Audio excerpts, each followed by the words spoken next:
काही लोक ना आपल्याशी खूपच खोटं वागत असतात. आपल्याला कळतं की हे आपल्याशी खोटं वागताय, खोटं बोलताय, तरी आपण गप्प बसलेलो असतो, कारण आपल्याला ते नातं टिकवायचं असतं. आपण गप्प बसतो तर ते त्याचा अजूनच फायदा उचलतात.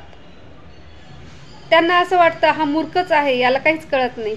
आपल्याला सगळं कळत असून आपण गप्प याच्यासाठी बसलेलो असतो की आपलं हे नातं आपण टिकवावं, जपावं.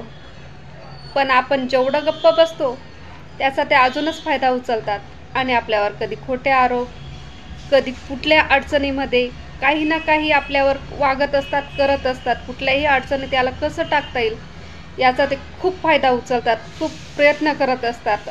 इतरांना सांगून कोणत्याही पद्धतीने आपल्याला अडचणीत आणायचाच प्रयत्न करत असतात.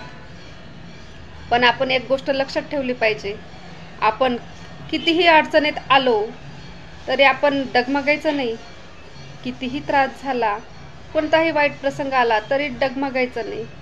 हे एक गोष्ट लक्षात ठेवायची की हे जे आपल्याशी वागताय ना, या आजूबाजूला असलेले हे काटे आहेत आणि ह्या काट्यांमध्ये आपण बहरलेला गुलाब आहोत.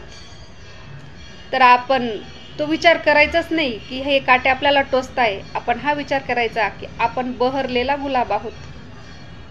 त्यांच्याकडे लक्ष नाही द्यायचं.